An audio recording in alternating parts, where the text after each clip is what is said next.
Okay student, welcome है next video में। इस वीडियो में हम आपको दो चर के रैखिक समीकरणों के युग्म पढ़ाएंगे।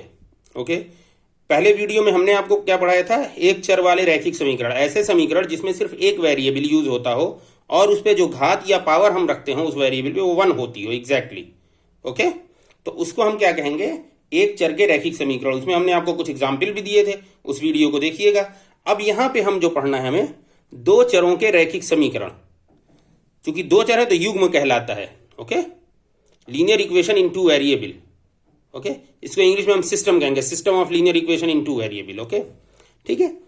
अब देखिए यहां पे देखिए रैखिक समीकरण है तो वेरिएबल तो दो होंगे, लेकिन उन पे पावर क्या होगी, उन पे घात क्या होगी? हर वेरिएबल पे घात 1 ही होनी चाहिए, तभी वो रैखिक समीकरण बनेंगे। दो चर के रैखिक समीकरण, युग्म मतलब पेयर, दो समीकरण बनेंगे ऐसे। ठीक है, तभी एक बात और याद रखिएगा, जितने समीकरण होंगे उतने ही अननोन होंगे, तो भी हमें तभी हमें एक सिंपल सॉल्यूशन मिलता है। जो कहते हैं एक सॉल्यूशन हम किसी का निकालते हैं, यहां पे दो वेरिएबल है तो नॉर्मली हमें दो इक्वेशन चाहिए ताकि हम एक्स और वाई की वैल्यू बता सकें। ओके, अब देखिए ये जैसे एग्जाम्पल हमने कहा 2x + 5y = 7, 3x + 4y = 8।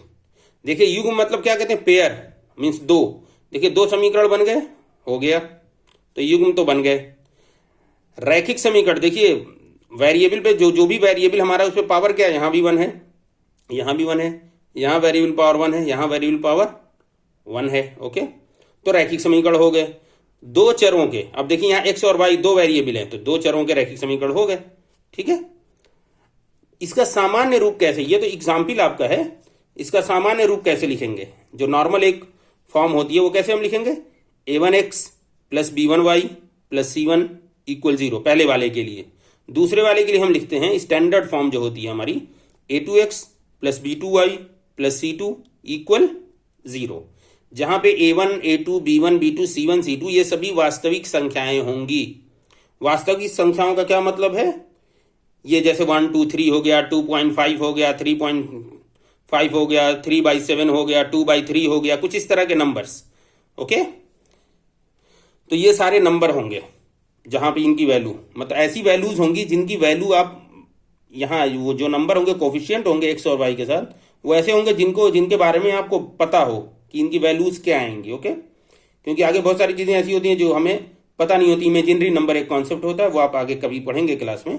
यहाँ पे आपका कॉन्सेप्ट ये है कि ये एक नंबर होंगे जो आप जानते होंगे जनरली। ओके, जिनको आपने पढ़ा होगा, तो यही यहाँ कह रहे हैं वास्तविक संख्याएं। ओके, कि a1 a2 b1 b2 c1 c2 ये सब जो है वास्तविक संख्याएं हमारी होंगी।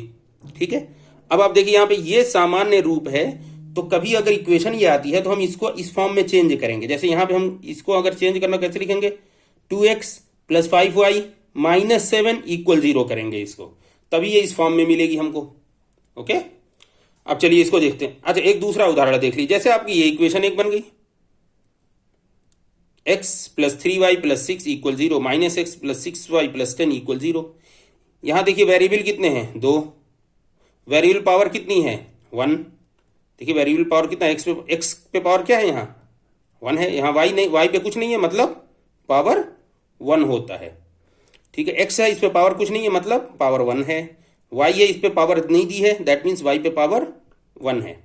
किसी नंबर पे किसी वेरिएबल पे अगर कोई लिखा है तो उस पर हम ऑटोमेटिक सेट करेंगे, इसका मतलब उस पर पावर 1 इंक्लूड है।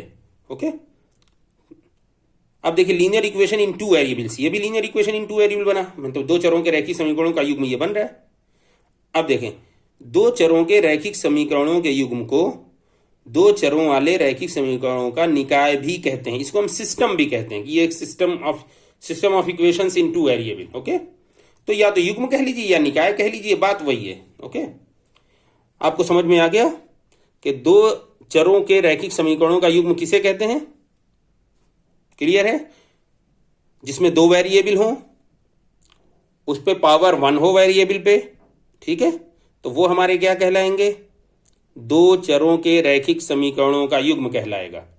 ओके, जैसे फॉर एग्जांपल ये इसका जनरल फॉर्म आपको याद रखना है, a1x + b1y + c1 = 0।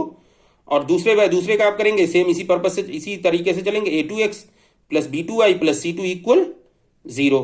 ओके, चलिए इसमें थोड़ा सा आगे हम समझ लेते हैं कि इसकी थोड़ी सी व्याख्या कर देते हैं, थोड़ा एक्सप्लेन करते हैं इसको। देखिए रैखिक समीकरणों के युग्म के संगत रेखाओं का निरूपण तथा संगतता।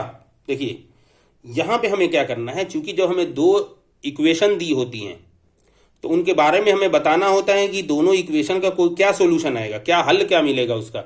एक्स और वाई जो हमारा है उसका कितना हल मिलेगा, एक्स का क्या एक ही हल आएगा, वाई का एक ही आंसर आएगा, या एक्स और वाई के एक से ज़्यादा वैल्यूज आ सकती हैं। ठीक है, तो ये है, हमें कैसे पता चलेगा। तो इनकी जो इक्वेशन दोनों हैं उनको इस फॉर्म में लिखेंगे हम, a1x + b1y, दो जो इक्वेशन हमारी दी रहेंगी उसको इस फॉर्म में लिखेंगे। अब उसके बाद हम अनुपातों की तुलना करेंगे, a1/a2 और b1/b2 को चेक करेंगे ये इक्वल हैं कि नहीं है। ठीक है, अगर ये इक्वल नहीं है, सिर्फ a1/a2 और b1/b2 को चेक करेंगे, अगर इक्वल नहीं है तो रेखाएं प्रतिच्छेदी रेखाएं होंगी। मतलब दोनों ये एक देखिए ये इक्वेशन किसी एक रेखा की है, एक लाइन फॉर्म करेगी ये इक्वेशन, ये भी इक्वेशन एक लाइन बनाएगी। ओके, तो प्रतिच्छेदी मतलब दोनों एक दूसरे को कहीं क्रॉस करेंगी, किसी एक पॉइंट पे दोनों रेखाएं टच होंगी। फॉर एग्जाम्पल जैसे आप कह लें प्रतिच्छेदी रेखाएं कैसी होंगी, देखिए मैं यहाँ बना रहा हूँ, जैसे कुछ ये एक रेखा हो गई एक इक्वेशन की, दूसरे इक्वेशन का कुछ ये आ सकता है आपको, तो ये है प्रतिच्छेदी रेखाएं, मतलब ये किसी पॉइंट पे इस तरह टच करेंगी ऐसे, तो ये हमारी प्रतिच्छेदी रेखाएं हैं। ठीक, अब अगर ऐसा होता है तो इसका अद्वितीय हल केवल एक ही हल आएगा। अगर a1/a2 b1/b2 के इक्वल नहीं होगा तो वो ये जो इक्वेशन में, तो इस इक्वेशन का सिर्फ एक ही हल मिलेगा, मतलब x की कोई एक वैल्यू आएगी, y का भी कोई एक मान आ जाएगा। ठीक है, वैल्यू आ जाएगी। ठीक, और युग्म संगत होंगे, जो युग्म होंगे वो संगत होंगे।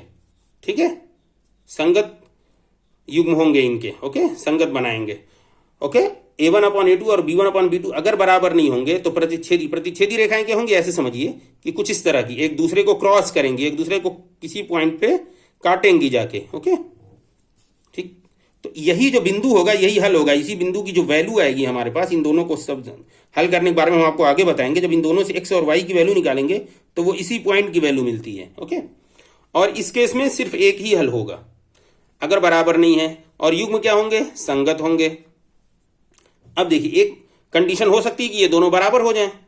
अगर दोनों बराबर होते हैं तो उसमें दो केस बनेंगे। ठीक है, दोनों बराबर होते हैं, a1/a2 और b1/b2 बराबर होते हैं, और इसके साथ साथ इन दोनों के बराबर c1/c2 भी होते हैं।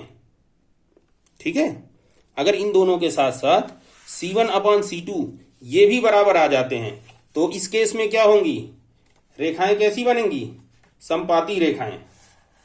ठीक है, अब संपाती रेखाएं क्या होती हैं, देखिए एक रेखा, ये हम प्रतिच्छेदी रेखाएं कहते हैं, इसको लिख दें हम, कहते हैं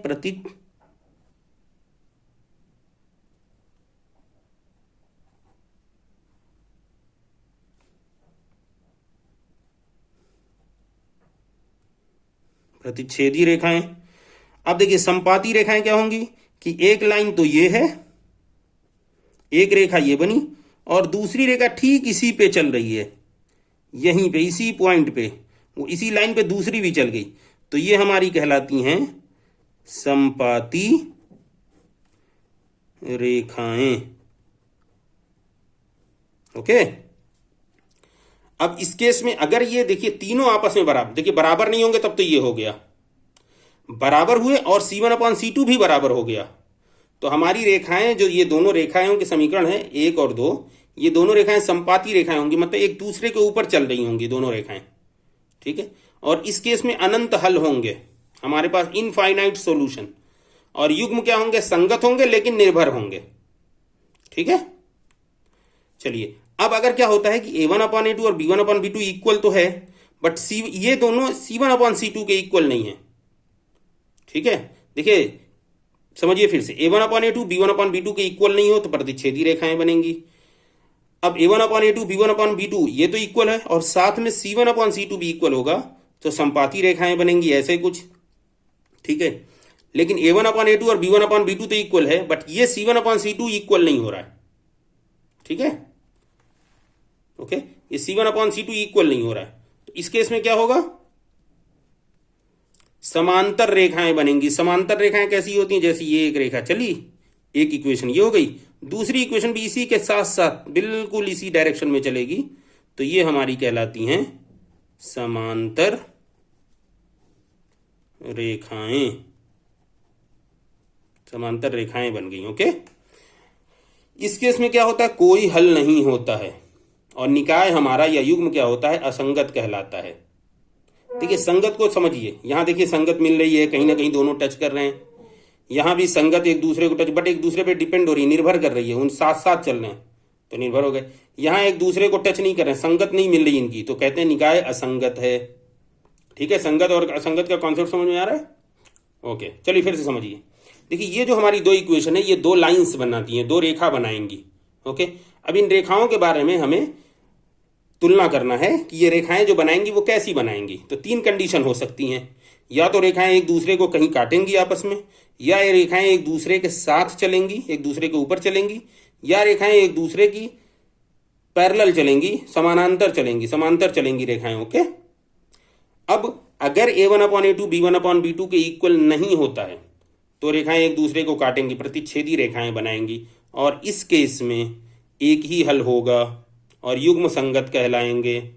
ठीक है, अब क्या होता है, a1/a2 और b1/b2 तो इक्वल हो रहे हैं, बट साथ में c1/c2 भी इनके इक्वल हो रहा है, तो संपाती रेखाएं कहलाएंगी और इस केस में अनंत हल होंगे। संपाती रेखाएं क्या होती हैं कि दोनों एक दूसरे के साथ चलती हैं, एक दूसरे के ऊपर चलती रहती हैं, बराबर बिल्कुल साथ। ओके, ये देखिए संपाती रेखाएं, एक ये हो गई, एक ये हो गई, इसी के साथ चल रही है। इस केस में अनंत हल होंगे, इनफाइनाइट सॉल्यूशन, और युग्म संगत होंगे लेकिन निर्भर होंगे।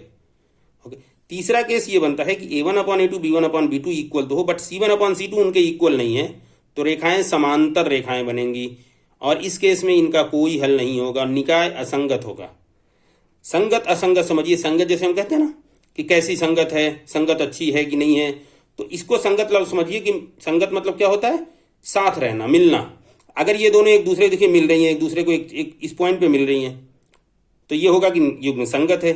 यहाँ पे एक दूसरे के साथ मिले बट बिल्कुल साथ साथ चल रही हैं, तो एक दूसरे पे निर्भर कर रही हैं, तो हमने कहा युग्म संगत तो है बट वो निर्भर करेगा। तीसरे केस में देखिए दोनों कहीं नहीं मिल रहे हैं, तो संगत कहीं हो ही नहीं रही है इनकी आपस में, तो ये हम क्या कहलाएंगे, निकाय या युग्म जो है वो असंगत है। देखिए इसको, दोनों समीकरण को हम युग्म भी कहते हैं, निकाय भी कहते हैं। ओके, ठीक है, चलिए उम्मीद है ये बातें आपको समझ में आ गई होंगी। इसको दोबारा देखिए, समझिए, और आगे सवाल में इसको कैसे सॉल्व करते हैं, कैसे दो इक्वेशन है तो हम बताते हैं, वो इन्हीं के थ्रू ये तुलना हम करते हैं और उसके थ्रू हम बताते हैं कि कैसे सॉल्व करते हैं। ओके, चलिए मिलते हैं नेक्स्ट वीडियो में, तब तक के लिए बाय बाय।